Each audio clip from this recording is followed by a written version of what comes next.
Hello, this is Bill Webb, aka Billy Indiana. Today we're going to talk about the game Euphoria, Build a Better Dystopia.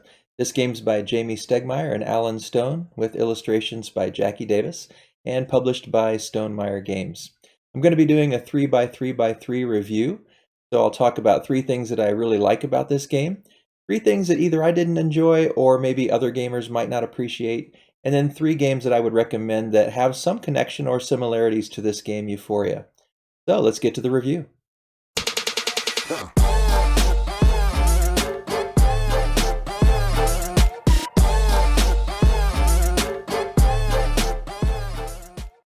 Before I start explaining it, I do want to mention that I'll be showing you the base game Euphoria in some elements, but also integrating in the Ignorance is Bliss expansion, and I'm using the Ignorance is Bliss expansion board or redeveloped board. And I purchased the expansion and the new board myself, but I was given the base game of Euphoria as a free review copy from Stonemaier Games. Before I start the review, I want to give you a quick overview of what I'll be showing and what I'll be demonstrating with and using to explain some of the things. This is a recently completed game where my wife and I played against the double Automa, so a simulated 4-player game, and I want to show you some of the features. Now, I'll comment that this board is the extra add-on board that you can purchase from the Stonemaier site. And it comes with a few changes and enables the play with the Ignorance is Bliss expansion. And the Ignorance is Bliss expansion enables you to play solo and add that Automa into the original game. Also comes with a few other things. So there's a few updates to the board, and so the tunnels are a bit different on this board, and there's a few updates in the rulebook. There are also player boards, so we use these player boards to keep our resources and track our morale and our knowledge level, so you don't need to use this anymore. And so we often put the resources up here in that corner and commodities so that they're easy to access, since we don't really need that. Everybody has their own player board to monitor their morale. A couple other things, because the board does have some different changes. If you don't want to buy the new board, but you do want to play with the Ignorance is Bliss expansion, the Ignorance is Bliss expansion does come with some stickers, and these stickers can be added to the original board so that you can make those changes to the tunnels. So that's something that comes with it. And then the Automa cards, I won't show you much detail on them, but there's a reference card, and then there's faction cards for the Automa to decide which factions are going to prefer. And then there's a lot of cards with this green corner. Those are kind of the base cards, and then there's some for the white Automa, some for the black Automa, and some that are purple that just give them advanced actions. And when you're setting up an Automa game, you start with one cluster of those green cards, the cards with the green corner, and then you add in 2 more sets that have a combination of green and white and black and purple, and you mix those in as the game progresses. So there's a progression to the Automa, getting better and better abilities as the game goes on. Another thing that I appreciate about this game that you can see is Euphoria has these great game trays and great resources, wooden resources and wooden commodities. In the main box itself, there's also this game tray base where all the cards and market tiles go. And for the cards and market tiles, I have in here both the expansion Ignorance is Bliss extra market tiles. There's 16 extra ones. Those are these 2 stacks here. And then there's also, I think, 54 extra recruits in the Ignorance is Bliss expansion. Then these are the recruits from that. And then these are the original recruits from the base game. And so that's another thing that comes in that Ignorance is Bliss. You get extra recruits and extra markets. You are supposed to play the game either with original recruits and markets or the new Ignorance is Bliss expansion recruits and markets. And so you have to decide. The Ignorance is Bliss box is just a tiny box, but it comes with those extra cards, those extra tiles, the instructions for playing Automa, a couple of rules changes that have been made since the original printings of the game, and those stickers. And so those are the primary things you get out of this Euphoria box. The game trays all have covers on them as well. So this one you can kind of see maybe the plastic cover that comes on top. Another thing that comes in the Ignorance is Bliss expansion are these larger wooden 5-count resources. So there's the large lightning bolts, and then the Bliss tokens, and the water, and the food. So these are just much larger wooden tokens that you can use for 5-count tokens. And then there's one more game tray. So really high quality production. This game tray has all the dice, and then it has multiple count for, you can use, each player can take one of these to do multiple counts for their resources that they're starting to run out. And all the different stars and the heads that mark knowledge and the hearts that mark morale. So everything is just nicely organized into these game trays. So that's something that I wanted to show you. On the board, again, before I get into more of the reviews side of things, if you haven't played this before, a quick overview. There's basically 4 factions. There's this Icarite faction up here at the top, and there's this Wasteland faction that's focused in right here. There's the Subterran faction that's right down here across the bottom, and then there's the Euphoria faction that's right over here. And then there's a couple other areas to the board. In this bottom corner here, you see the worker activation tank, and that's where you store your extra dice. Each player starts with 2. And this is where you can gain workers, which are represented by dice. And the goal of this game, the setting is that you are trying to build a better dystopia. You're the manager of these workers. And you're trying to get the workers to go out and do the jobs for you and to create a better dystopia. But you want to be careful that you're balancing 2 things. So on this chart down here, we've got these little red art wooden tokens, and that is what you use to monitor the morale of your workers. And the more morale you have, the more of these antiques cards you can have in your possession. And then there's this little wooden figure that looks like a head, and that goes down here on the knowledge chart. And you want to make sure that your workers don't get too intelligent. If they get too intelligent, they'll recognize that they're actually living in a dystopia and they'll leave. So you want to keep their knowledge level low. And every time you return your workers, every time you reclaim your workers, which are your dice again, you're going to roll them. And if you roll a number that is a total that is equal to or higher than 16, you're going to lose one of those workers, and they go back to the worker activation tank over here. Another area on the board is this little key. Another thing that comes in the expansion is a little card that updates the key for the original board. But this is the new board again that has that updated key already. And then there's this allegiance track down here that you can measure what the allegiance is for the different factions. Let me slide it up just a little bit so you can see the 4th track there. There we go. So we've got the Euphoria track, the Subterran track, the Wastelander track, and the Icarite track down here. Now in each of the territories for Wastelanders, Subterrans, and Euphorians, there's 2 parts to each of their territories. In the Wastelanders, there's the farm and then a tunnel. In the Subterrans, there's the aquifer and then their tunnel. And then in the Euphorians, there is their generator and their tunnel. And the thematic connection behind these tunnels is these Wastelanders are trying to dig in this tunnel downward, and so they're trying to get over here to the Euphorian area where they can generate some power.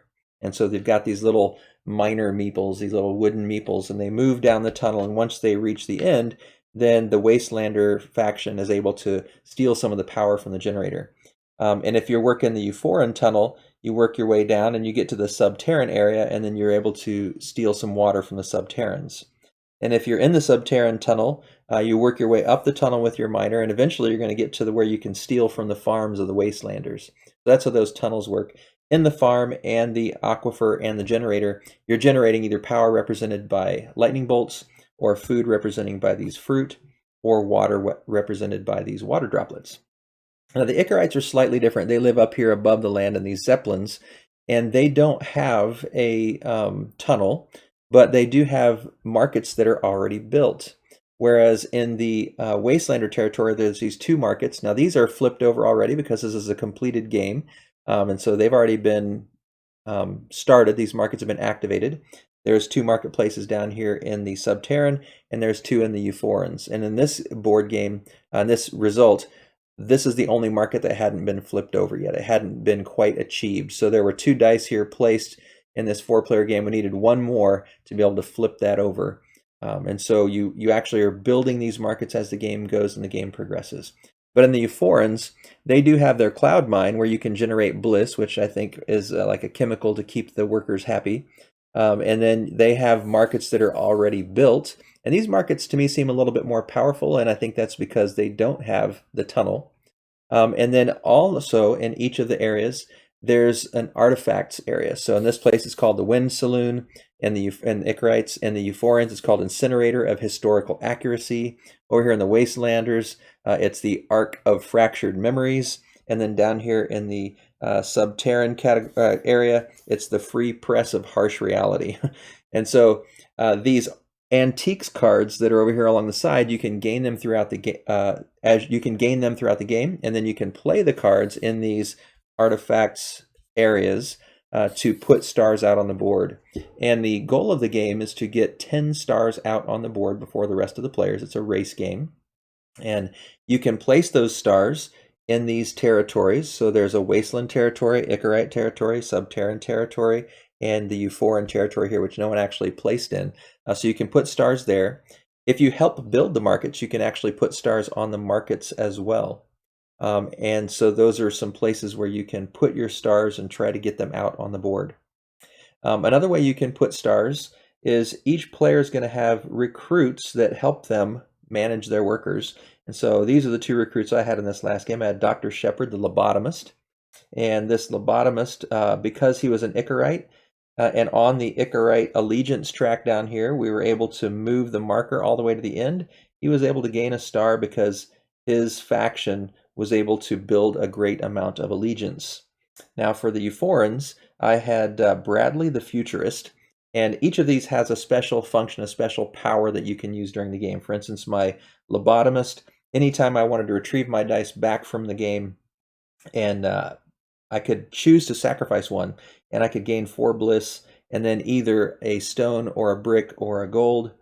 And then if I wanted to, whenever I would add a new worker, if I would go to the worker tank or worker activation tank and gather one, I could lose morale to draw a card. So it had those special features. But if you're able to complete the allegiance tank and gain that allegiance in a faction that you have a recruit for, then you get to put a star on their card. You also have these ethical dilemma cards, and for instance, this one says I can publish an expose or I can publish propaganda. I can choose which way I want to go. And I have to either play a card that has glasses on it, like this one, or I can play any 2 other cards. And if I do that, I can either draw 2 more recruits like these and then keep one, or I can just straight up put a star right on this. So if I want more recruits, I'm going to publish an expose. If I'm going to just put a star on here, I'm just going to publish propaganda. And so that's another way you can place a star during the game. So that's a quick overview, not a ton on gameplay itself, but what you're seeing here and kind of a quick overview. A basic turn is that you would roll your die. You roll your dice first to get set up, and then you would put your dice here on the player mat where you see the people. And then you play one die at a time, unless you happen to roll doubles. If you roll doubles, then you're allowed to play them sequentially in one turn, but you have to pay morale to do that. If you play them sequentially, that gives you an advantage. You get to play back-to-back turns instead of only one die at a time. When you play a die, you put it out on the board in one of these areas. So you might go to the farm to get food. You might go to the Subterran to get water. You might go to the generator to get power. You might go to the cloud mine to get bliss. Or you might go to one of these areas. You can see over here beside this market that has not been developed yet, there's different resources. So there's brick and gold. And if you put a die on there, the bad side is that die is going to stay there till the market gets built. But the good thing is, if you're part of the market getting built, you get to put a star on there when it is finished. So that's another place you could put your worker. You could put your worker in one of these tunnels and make the miner move its way down. And when you do that, you have to pay some food to actually work the tunnel, to pay the miner to make him do his job, and then or to help him do his job. And then you either get a resource, in this case a brick in this tunnel, a stone in this tunnel, a gold in this tunnel, or a card. And as the game advances, it comes to the point where if you're part of that faction, you actually can get both. So that's another place you could put a worker. You can also put a worker over here in the worker activation tank in order to gain a new worker. And then there are the markets themselves. So here I could pay a commodity and a teddy bear card over here for my antiques Bazaar. Oh, that's another thing too. This Antiques Bazaar, where you have the cards out 4 at a time, that's also from the Ignorance is Bliss expansion. And it's kind of nice because you have more of a river of cards instead of just drawing them off the deck. And you can take this one for free, this one for 1 commodity, this one for another commodity, and this one for 2 commodities. So that's another little feature. But for the workers, like I said, you can actually pay a commodity and then a teddy bear card from your antiques, and then you'd put the dice here, and what it does is allow you to advance the allegiance track and place a star here in this territory. So there's a lot more details, and one thing I would say about this game is the teach is a pretty difficult. So I haven't actually tried to teach you the game in full, just trying to give you a feel for all the different options and kind of a general feel maybe for how the game goes. And what we've experienced as I've taught different people the game is it is a fairly big teach. There's quite a bit to do, quite a bit to understand, and the nice thing though is that every area, like the Wastelander area, works basically the same as Euphoria and works basically the same as the Subterran. They each have a tunnel, they each have a place where you can get resources, they each have a market, they each have a place for using artifacts, they each have a place to plant stars as a territory. So if you can just teach them one and help them understand how that works, then that's going to help them understand how all the other ones work. And then up here at the top, the Icarites are a little bit different, so you do have to spend a little bit of time there. But there's so many different choices of where you could put your dice. Then you have to talk to them about the knowledge track and the morale track. So there's quite a bit to teach at the beginning. But once they've played a couple turns, what we have noticed is that players tend to pick it up, especially if they've played some Euro-style games before. Players seem to tend to pick the game up pretty well. So there's the game board, some of the features. These little tiles that you see with X's are just placed on there according to the game player count, so that if you're only playing with 4 players, there's only 4 spots for stars to be placed. It doesn't necessarily mean that 4 different players will place their spots there. You can see that the white player here put 2 stars in this one territory, and the red player here put 2 stars in that territory. One other little thing about the design of the game that I thought was pretty interesting is there's actually a tile in here with which I think has Jamie's likeness on here. It's the friendly local game bonfire. And I think that's Jamie as the person, hopefully not burning games. Maybe he's distraught because they're burning games. I don't know. And then there's little Easter eggs in here besides that too. The game, there's one of the artifacts is actually a game of viticulture. And so lots of little fun Easter eggs that are in this game too. So some cute little things about the game design that make it clever. All right, so that's a quick overview of the board, what's going on the board, a general overview of how you play the game. So let's start to break down the review a bit. So first, let me talk to you about some of the things that I liked about the game. Number one is that it does have a really nice sense of progression and escalation. So at the beginning of the game, you just have 2 workers, but most of the time you're going to want to try to gain at least a 3rd worker pretty soon. But there's a balance to that, because if you gain too many workers, every time you roll them, you have to do a knowledge check, and if their knowledge grows too much, then you're going to lose one. So you have to balance. Do I want 3 workers, 4 workers, 2 workers? But there's that growth of gaining workers and trying to get them out there doing more steps. And then there's also, as you build some engines, as you start to advance on the allegiance track, you gain more powers. As you get your recruits uncovered. So one recruit will start face up from the beginning of the game, and you can use that recruit's power from the beginning. The other recruit you have starts face down, and you can't actually use his advantage until you get to the point on the tunnels and on the allegiance track. There's places, and I mentioned this before, but there's places that tell you to go ahead and flip over that second recruit. And so once you flip over that second recruit, you've kind of gained their allegiance, and so you get their power. And that gives you, again, more ability, more opportunities in the game. And it takes a while to get enough commodities to then turn around and invest them in ways to get the commodity, I always get it reversed. So it takes a while to get the commodities at the beginning in order to turn around and convert those into resources that you can use to build the markets, for instance. And then you need cards in order to put, or a combination of cards and resources or commodities in order to put workers in those territories. So it takes a while to kind of build that engine and get systems in place where you have enough of those commodities to turn to resources, and then resources to turn into stars on the table or your influence in the game. So there's that nice progression. By the end, you feel like you're a better manager of these workers. And so that was my first pro, the first thing that I really liked about the game Euphoria. The second thing that I liked is that this is an engine building game. You have a good chance to really develop a strategy, looking at what your recruits are, looking at what their abilities are, looking at what the cards are that are available and what your ethical dilemma card tells you. And you can, at the very beginning of the game, have a plan, have a strategy, and you may have to tweak it a little bit, but you can often, especially after you've played a few times and understand some of the synergies, you can often take that strategy and sort of carry it throughout the game based on the recruits that you drew for the game. And there are over 100 recruits, I believe. I think there was over 50 in the original. I think there's more than 50, 54, I think, in the expansion. So lots and lots of recruits. Now, you are supposed to play with the markets and recruits either only from the base game or the expansion. But still, that's 50 some recruits either way and 16 markets either way. So there's going to be some ability to advance some strategy. Now, you will have to have some ability to flex with that, because as the markets flip over, you don't know what they're going to reveal until they flip over. And so you want to make sure that you are changing your strategy slightly and maybe building your strategy or adjusting it slightly as you go. But it's a nice opportunity for you to really have that long-term strategy and figure out how you can synergize your recruits' abilities and how you want to maybe pursue a particular tunnel so that you can activate your other recruit sooner, or boost the allegiance track so you can activate your recruit sooner.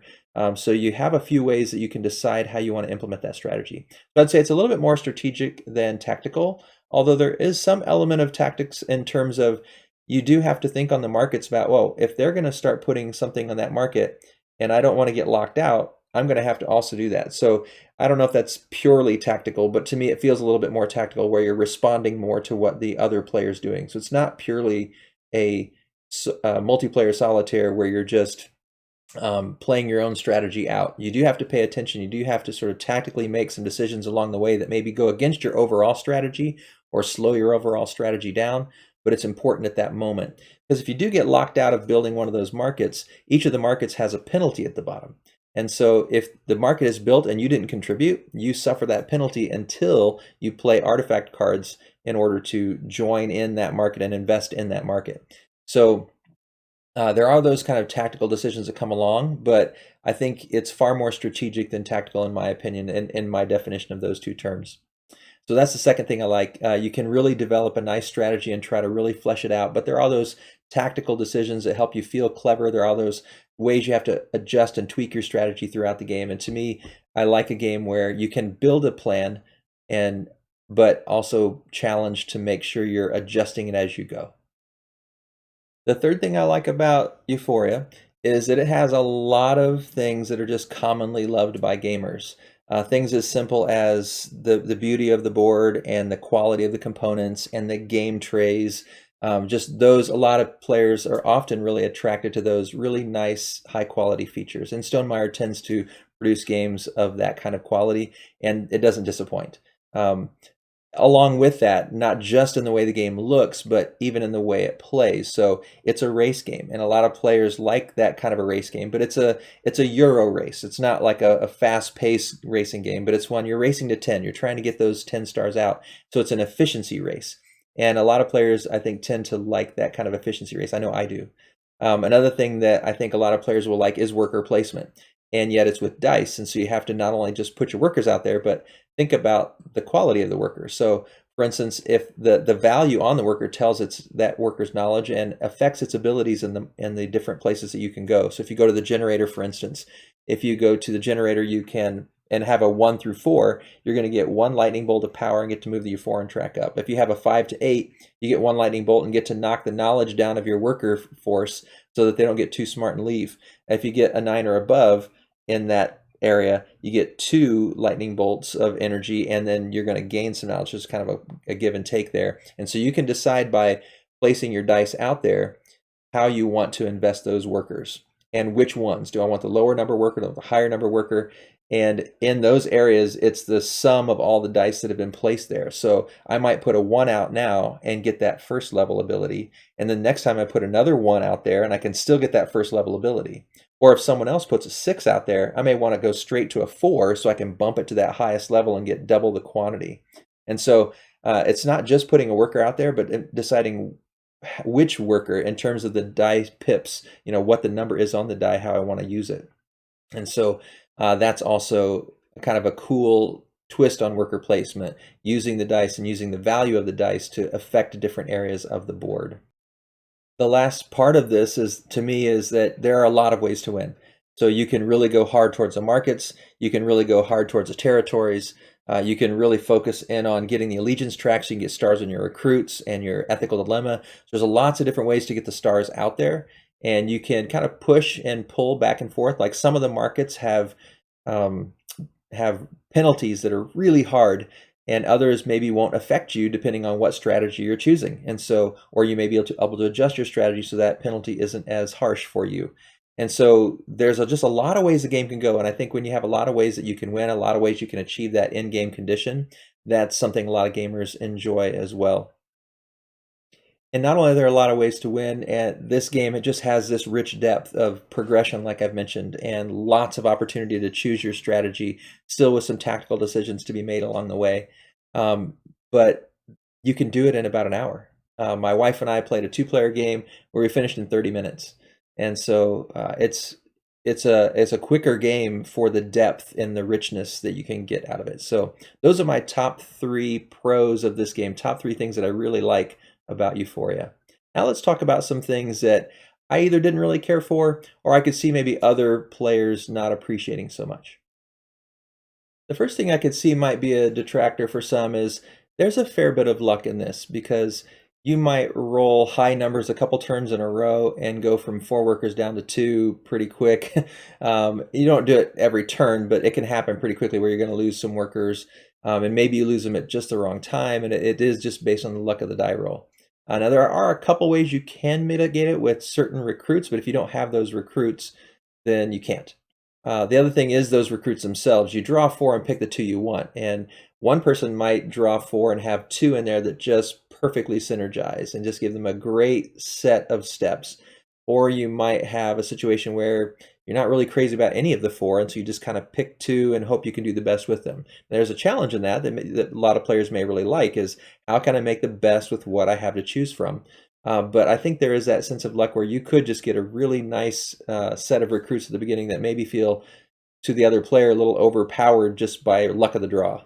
So there is some luck in those scenarios, that especially then also when you're using the Automa, that's just a flip of the card and you never know what's going to flip over. And I've had some where you flip it over and bang, they just fill out the market right away, 2 turns in a row, and you never even had a chance. And that could happen in a multiplayer game as well, but I think the luck is even magnified a bit with the Automa and that card flip. Now, I don't really mind luck in games to a degree, so I didn't find it disheartening or anything, but I could see if some people just want a 0 luck game where it's just purely strategic, that may turn some players off for that. So that's my first thing that I think some players may not appreciate.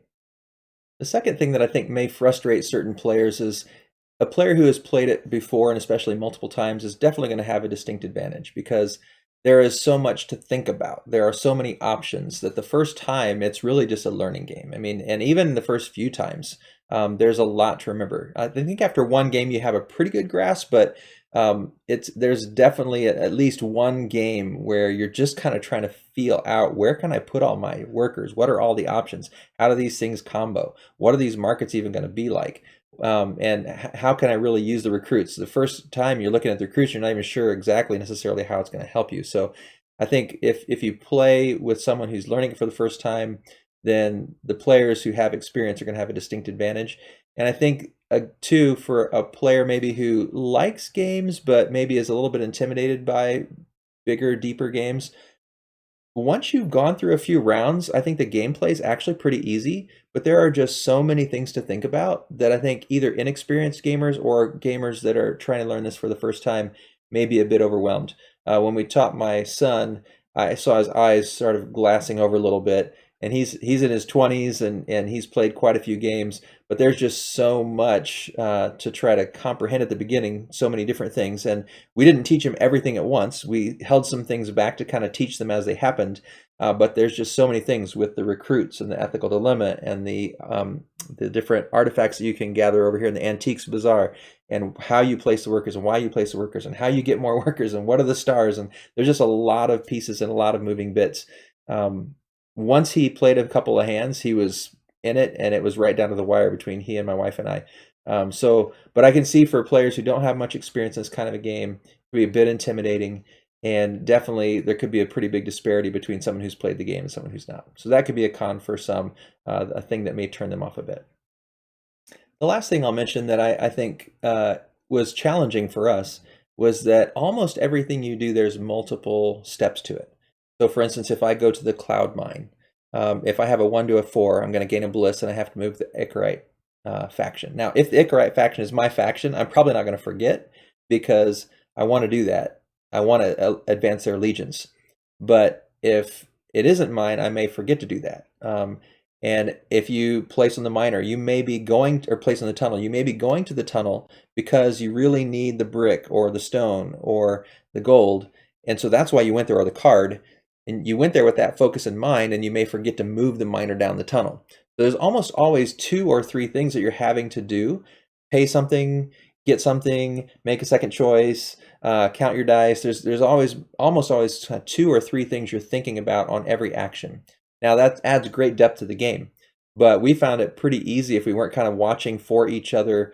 Easy to forget, oh, we forgot to move the miner down. Oh, I forgot to move the allegiance track up. And so because of that, I think there's some areas where you could forget to take some steps, and that may be a turnoff for some. I don't know that it really frustrated me so much, but I just noticed it happening, and I could see that really bothering players. Especially when you're playing solo, you're having to do all of that for yourself, and you're having to do all that for the Automa. And I'm sure every time I've played this solo that I've made multiple mistakes, because I'm sure whether it was the Automa's turn or my own turn, I've forgotten to move the allegiance track on occasion. I've forgotten to move the miner on the tunnels on occasion. And so just keeping those things in mind, maybe forgetting to move my morale up or down, forgetting to move my knowledge up or down, because like I said, there's always 2 or 3 things you're needing to do. It's just easy to forget some things. And so that's a challenge to the game that I think may bother some players. All right, so now let me talk about some other games that, if you like Euphoria or you're intrigued by Euphoria, kind of comparing it to some other games that I would recommend that have a similar feel in one way or another. The first one I'm going to mention is Lords of Waterdeep. And Lords of Waterdeep is one of my favorite games, and it has a worker placement. It is a worker placement game, and it has buildings that you're building, kind of like the markets that you're building here in Euphoria. I think Lords of Waterdeep is a lot easier to teach new players or inexperienced players. So if you like the idea of Euphoria, or maybe you really like Euphoria, but you're a little bit worried about teaching it to less experienced players, maybe try Lords of Waterdeep. It has a lot of things that I think feel kind of similar to Euphoria, but maybe a little bit lower barrier to entry. The second game that I'll mention is Marco Polo. If you like the idea of using the dice and thinking about what the dice represent as your workers, and even what the count or the pips are on the dice, that's a similar feel here to Marco Polo, where you're placing your dice as workers out to accomplish different tracks and moving your explorers around on the map. So there's a similar feel with that dice worker placement in Marco Polo. The last game that I'll mention is actually another Stonemaier game. And so I think one thing that viticulture reminds me of from Euphoria, very different setting, obviously, but I think the way that you have kind of a slow start to the game, and you're just doing a couple small things to try to build up your engine and get the right resources, and thinking about how to use cards or powers, that it feels the same that way, and it is a worker placement game as well. So I think, to me, there's that connection of, if you like that slow build up and escalation in a worker placement game, and you like Stonemaier games, the beauty of the components and such, viticulture is one that I would recommend as something that's different and yet has some similar feels to it. So coming back up top, I just want to mention a couple things in conclusion. I've shared the things that I really enjoyed about the game, shared some things that I think players might not appreciate, or certain players might not appreciate, and then giving you some recommendations for other games. But there's a few concluding things I want to also mention. I was able to play solo multiple times. I was able to play 2-player multiple times, and I was able to play with 3 players once. And then we also did a 2-player game with the Automa. And there's a couple things I would say. When I played just solo first, and that's how I started my gameplays, I actually liked the game, but wasn't really sure if it would have staying power in my collection. The Automa was pretty easy to run, but again, like I said, there's so many details to remember. I just felt like it was easy to forget a few things here and there, both for myself and for the Automa. And it just kind of felt mechanical to me.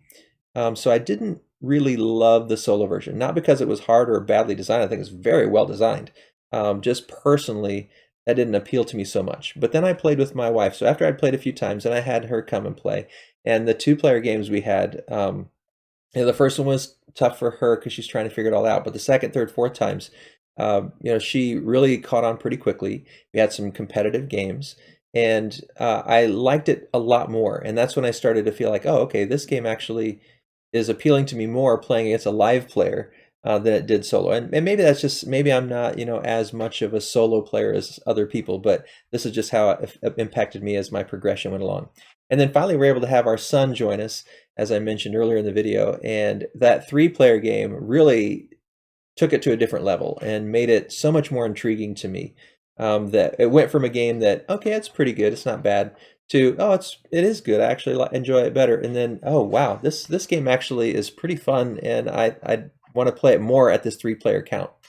And then today we tried it with two-player with the Automa to make it simulate a four-player. And one other thing I found about the Automa, for me at least, is that, and it especially came to the surface in this two-player with an Automa to make it four-player, and my wife had the same kind of thought.